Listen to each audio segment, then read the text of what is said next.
Belezinha, sejam muito bem-vindos e muito bem-vindas a mais esse vídeo do canal aqui do Ciência e Brisa.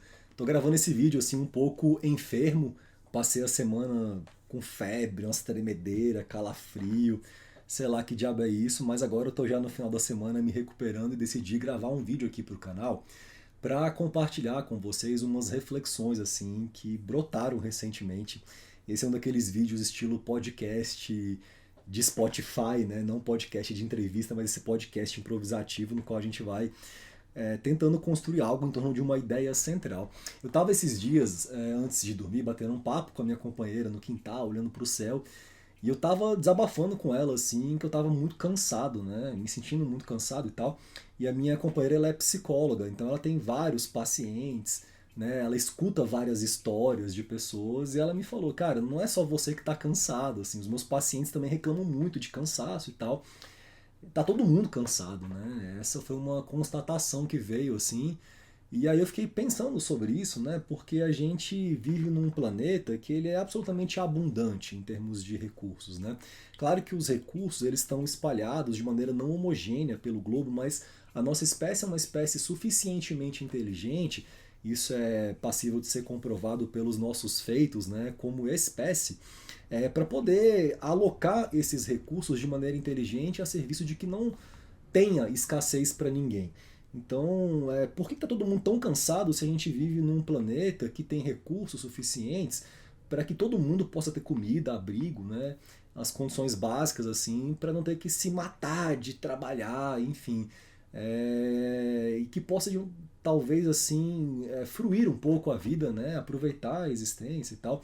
Claro que isso se encontra dentro de uma cosmovisão, né? Para algumas pessoas esse tipo de reflexão seria já automaticamente assim barrada por essa porta de entrada da consciência que vai filtrando aquilo que ela decide que vale a pena gastar uma energia, aquilo que não vale, porque tem muita gente que tem preguiça de pensar e aí muitas pessoas poderiam filtrar essa informação falando, isso é uma visão de vagabundo, de comunista, de não sei o quê.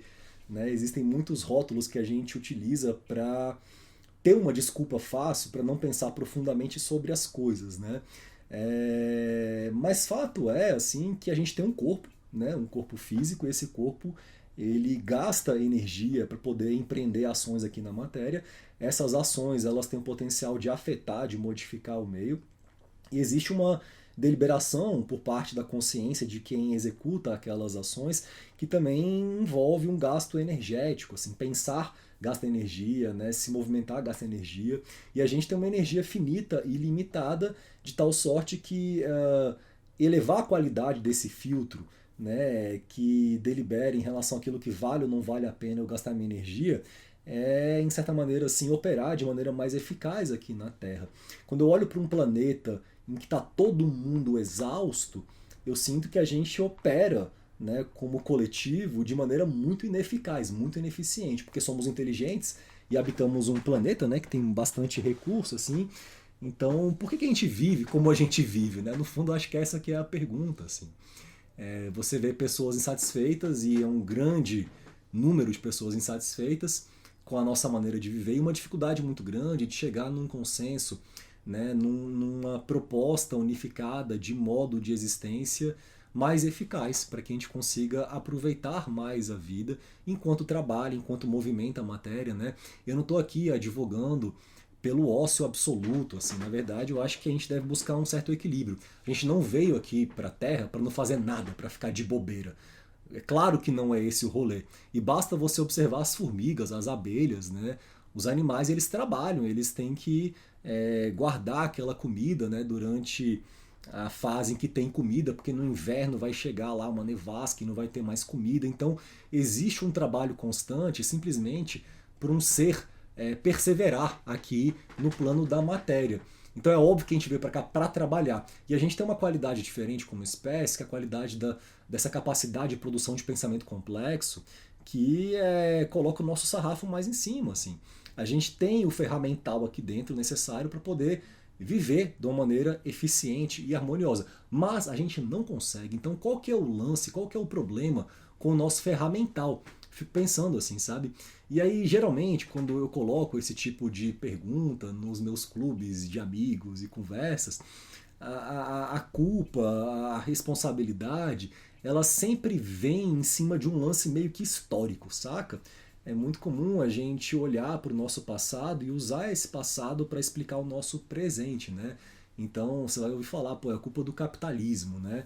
O capitalismo é um modo, né, de produção, de existência, assim, que está baseado numa lógica do lucro, do crescimento, etc. E existem várias questões com o capitalismo que são incompatíveis com a natureza, né, da finitude dos recursos da Terra. A Terra ela é abundante, mas ela não é infinita, né? Então existe uma voracidade capitalista assim que apregoa esse crescimento eterno, constante, né? Como se algo na natureza crescesse sempre, assim, como se não houvesse ciclos de expansão e contração. E quando eu falo natureza, não é só assim aqui na Terra, é no próprio universo. O universo tem ciclos também, assim, né? As galáxias têm ciclos, né? Então as leis da física, que são leis superiores às leis que regem a moralidade humana, elas dão pra gente assim um vislumbre, um insight de que existe algo de errado com esse sistema. Mas, na verdade, antes mesmo também, né, do capitalismo se originar da maneira que ele pegou a humanidade, como pegou hoje em dia, já existiam também problemas de guerras e conflitos e disputas e também escassez e sofrimento e fome e outro tipo de cansaço, né? A gente também tem que entender que as coisas aconteceram como aconteceram porque tinha motivo para acontecer, né? A gente quando culpa um sistema, quando culpa uma doutrina, quando culpa um ser humano específico do passado, a gente está simplificando também o complexo, né? Mesmo o capitalismo, assim, com seus problemas, também é uma consequência de um tipo específico de consciência que o produziu, né? Então eu acho que a gente tem que tentar entrar um pouco mais profundo nessa pergunta e tentar olhar, na verdade, para a consciência. O que acontece com a consciência da humanidade, da espécie, que gera esse tipo de modo de existência. Esse olhar para o passado, ele me traz a sensação de que alguma coisa há muito tempo atrás aconteceu e a gente está reagindo a isso, sabe? Uma consciência que ela é reativa e não ativa, no sentido de tentar limpar um pouco essa tela do passado para que coisas novas possam acontecer, possam surgir, para que ideias radicalmente diferentes possam florescer. O Nietzsche ele tem um conceito, né, de forças ativas e forças reativas, que ele fala basicamente que a vida se manifesta por meio desse duelo, desse conflito entre forças ativas e reativas que compõem a totalidade do ser. E ele atribui essas forças reativas como forças que estariam associadas a um tipo de resposta em relação a um padrão que já existe, a um status quo. Né? Quando você busca sei lá, dinheiro para comprar comida, etc., que é o nosso modo básico de existência, a gente está operando no modelo reativo, assim. E para o Nietzsche, por exemplo, as forças ativas do ser se manifestavam quando ele fazia arte, por exemplo. Né? Quando o cara compunha uma sinfonia, ele estaria saindo desse espaço reativo e indo para o espaço da criação, né? Da imaginação, arte, ciência, filosofia, poesia. Né? Esses seriam elementos assim mais vinculados às forças ativas do ser. Né? Algumas linhas, talvez, assim do misticismo poderiam colocar a meditação como uma prática de uma atividade mais associada às forças ativas, por mais que pareça uma coisa muito passiva, você sentar lá e fechar os olhos, o movimento mental que surge em decorrência dessa ação, ele vai estar muito mais atrelado a uma característica ativa do ser do que reativa, conforme você vai refinando a sua prática meditativa, né? Então como é que a gente para de reagir? Como é que a gente pode propor coisas novas para poder lançar novas ideias que talvez façam com que a espécie comece a operar de maneira mais eficaz, para que não tenha que todo mundo tá vivendo exausto, porque uma vida de exaustão é também um desperdício, perdão, de potencial, né? Um desperdício de novas possibilidades que possam vir a surgir, né, a partir de uma mente serena, uma mente quieta, uma mente tranquila, uma mente centrada. Assim, né? E aí eu fiquei pensando sobre isso e me veio um pouco essa questão da relação que existe entre o espaço, né, em que o ser se encontra e aquilo que ele vai ser capaz de pensar estando naquele espaço. A geografia ela afeta muito o nosso modo de pensar. É muito difícil você pensar coisas nobres, elevadas, positivas, alegres, felizes, alinhadas com a vida, por exemplo, num hospital, numa emergência infantil. Né? É muito difícil você acessar esse tipo de pensamento. Agora, é muito mais fácil você pensar com clareza, com visão, com expansão no topo de uma cachoeira, olhando a grandeza de uma montanha, por exemplo. Né? Então, esses espaços que a gente ocupa, eles afetam o nosso modo de pensar sobre o mundo. E a partir do momento em que a gente vive como a gente vive, todo mundo enclausurado em cidades, né? Às vezes uma pessoa fica 8 horas naquele dia, todos os dias, num cubículo, numa sala, olhando para a mesma tela.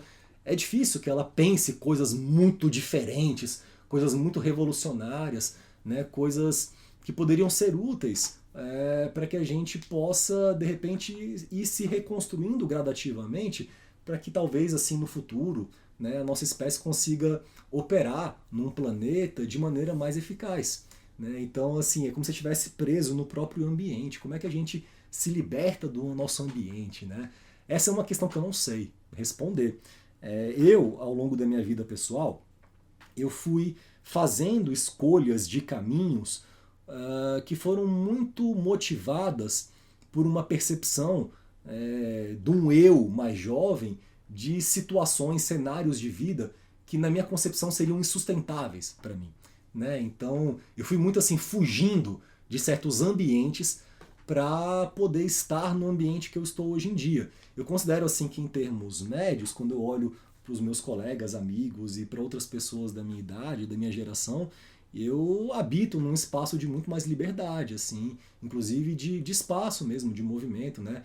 Eu gravo minhas aulas aqui de casa, gravo sábado, gravo domingo, gravo feriado, vou para o UNB, dou aula, volto. Tem uma flexibilidade de movimento, de ir e vir, que me autoriza a não ficar 8 horas por dia no mesmo lugar, porque para minha consciência isso eu logo percebi com 20 e poucos anos de idade que seria algo insustentável, assim, quando eu me formei, passei num concurso lá, já contei essa história várias vezes, né, para ser engenheiro da Petrobras, fiquei lá 9 meses, entrei em depressão, surtei e pedi para pular fora, assim, porque aquilo ali era muito diferente do que eu suportaria. Né? Então eu vim meio que fugindo para a universidade e a universidade me acolheu, né, na medida do que era possível. Eu tive que ralar muito para poder estar onde estou, mas foi um caminho possível que eu vislumbrei assim para poder operar em locais diferentes, assim, para que minha cabeça pudesse pensar coisas diferentes. Mas nem todo mundo tem esse privilégio de poder trabalhar num lugar flexível, né, em que o seu corpo pode ir para um lugar, pode ir para outro.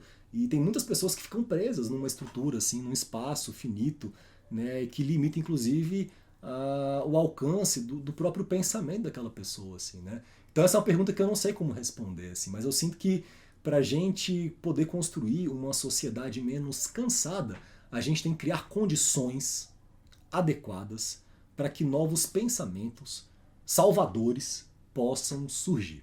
É isso, galera. Um abraço e até o próximo vídeo do canal do Ciência e Brisa. Deixa eu ver se eu desligo isso daqui. Não sei onde eu vou desligar. Achei. É nóis!